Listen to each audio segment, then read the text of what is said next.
Thank you, Jasmine, and everyone for showing up today. I'm really excited to be presenting, and I hope you all had a chance to watch Dr. Josie Alquist. I'll try to match her level of energy. She's pretty engaging. I love the message, finding the heart and the why. So I've been to a few AMA conferences in person, and I'll be at the AMA Symposium this year in November in Las Vegas. So I'm thinking I want to go to that sphere. So hopefully I'll meet some of you there. I'll leave a few minutes at the end for questions. So just put those in the QA chat on the side as we go, and I'll try to get to a few of those at the end.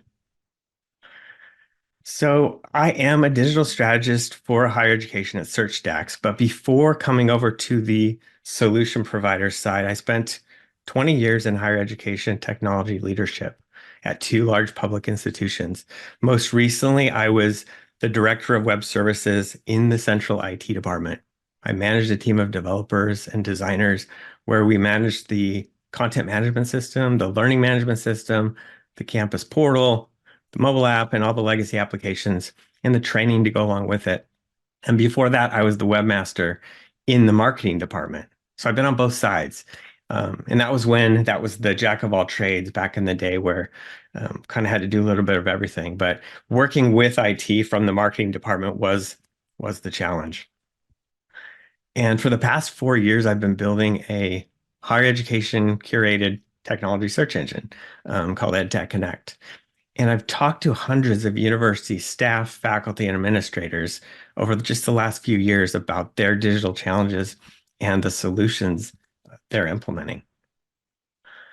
There are so many factors that are challenging higher ed right now. And so Josie mentioned a lot of them. I'm just going to focus on a few that really help me set the stage for the blind spot that I will talk about. And even if you're at a school that isn't struggling with enrollment, most schools are or will be in the next few years. So I'll touch on the complexity of the digital marketplace for academia and how that's evolving. And really, the underlying theme at most institutions is resource scarcity, both budget-wise and staff. The brain drain has been happening for over a decade. I've seen it for the last 10 or 15 years with so much talent moving to the private sector, and much of that being from the IT side. Then we have state budgets declining, more unfunded mandates with security, accessibility. So everybody's spread pretty thin. And I think we all know what the search cliff is. We all know what the enrollment cliff is.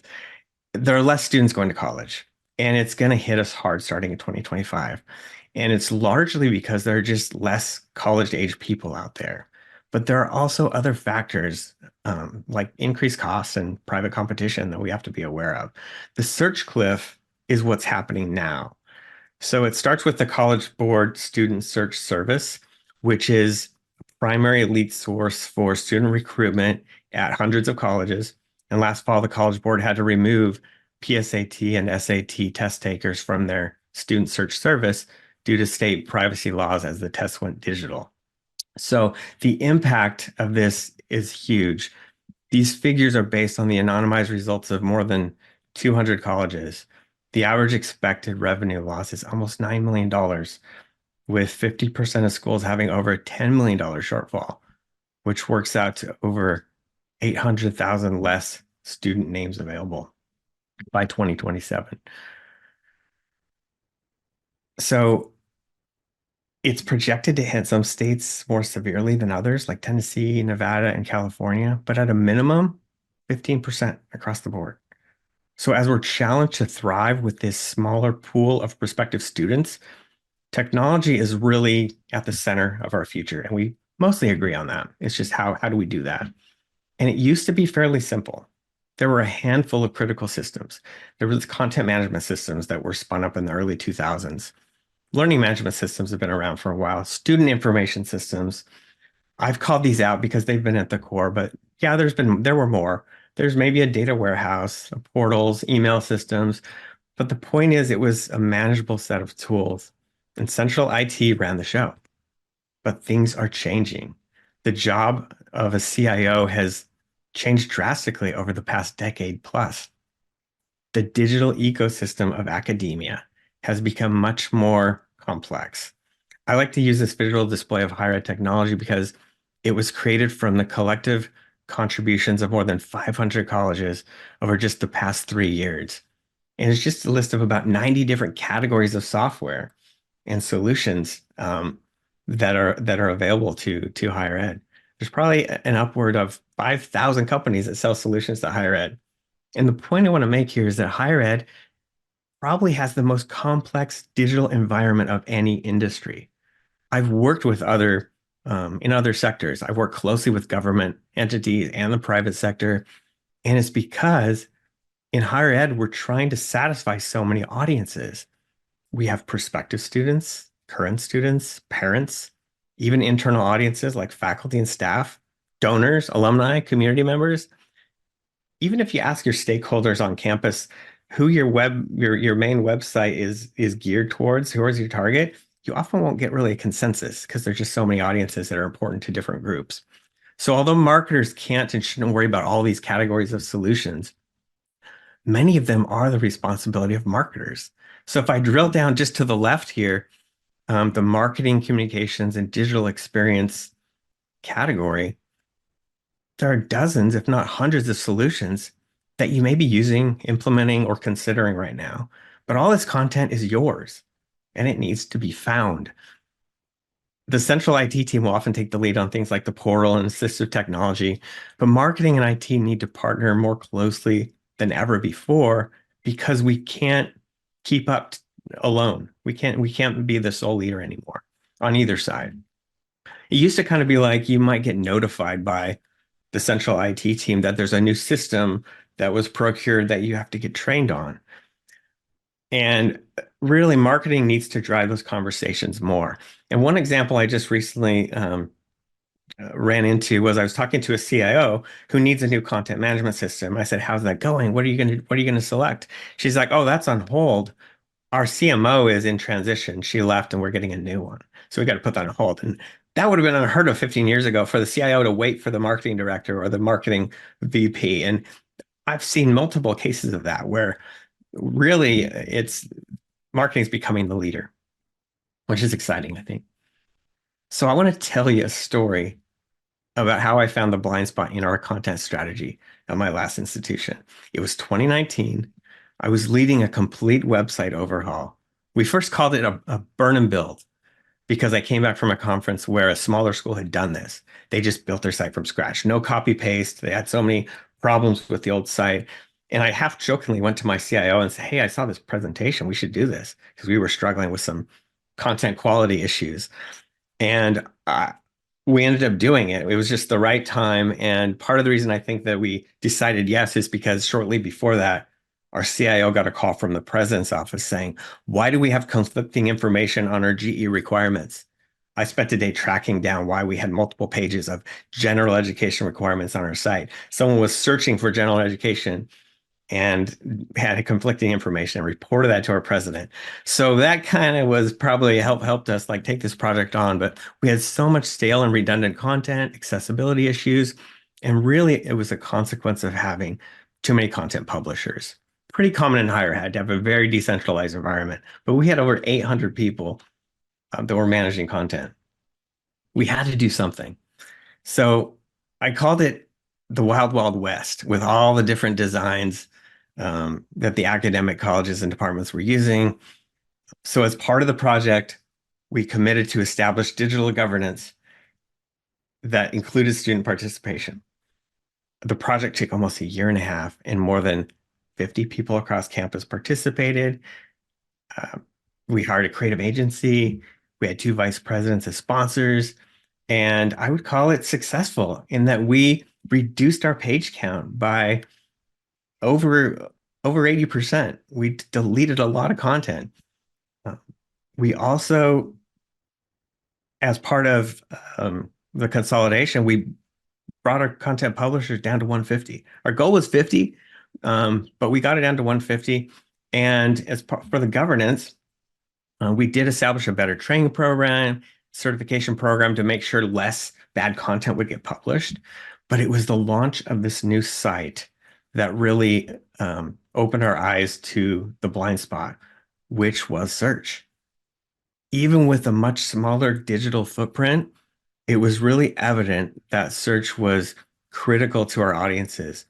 And we knew because the number of calls to our service desk escalated, where people said they couldn't find something. Some of this is expected with a redesign this big. But we knew, even going in, we knew search is preferred by students. I saw this firsthand in my student focus groups as part of the project. They would use the search box even if the answer was right in front of their face. An example task we were asking them to do was find where this event was being held on campus. And the tile on the homepage had the answer, but they would not see that and they would use the search box. And this would happen over and over. With these big web redesigns, even if you have an agency that does all the card sorting, you have this great user experience, you consider all your audiences. I think the lesson is that no matter how well thought out it is, something new is always going to be frustrating to the end users. If their normal click path is gone, they're going to rely on search even more.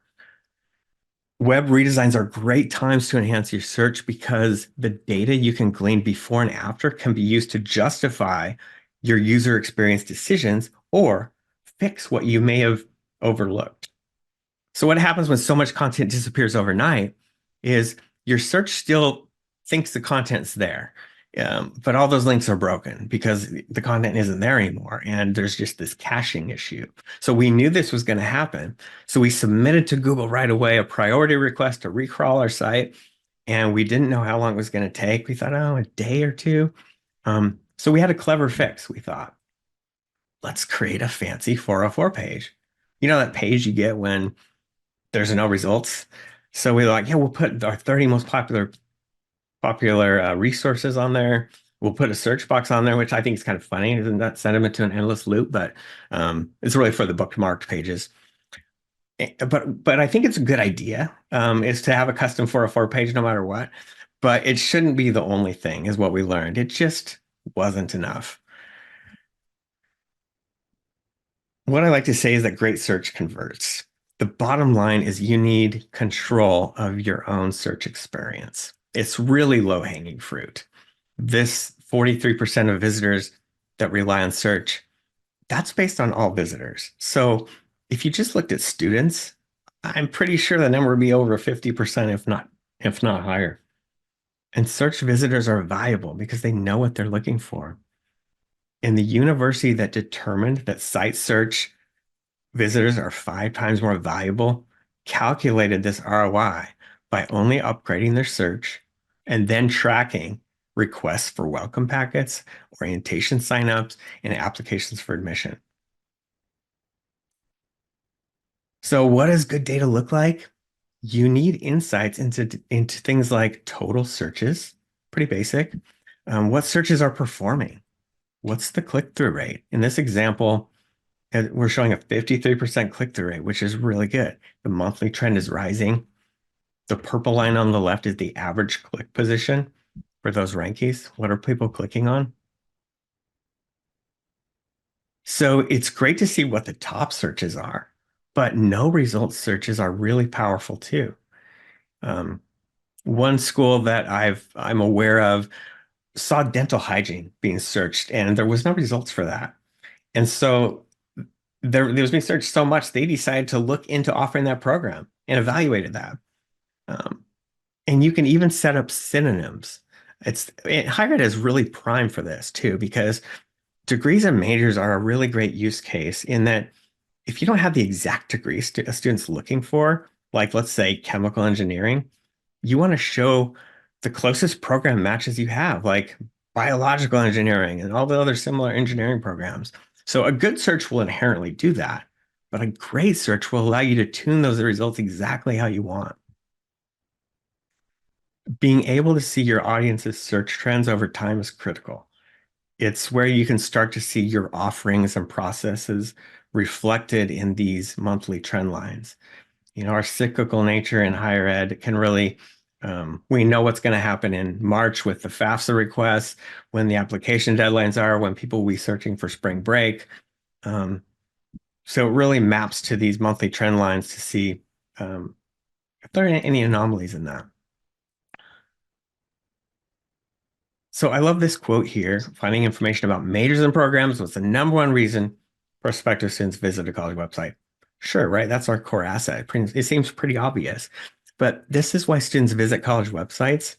But too often, even though we know this, we still put our org chart to front and center.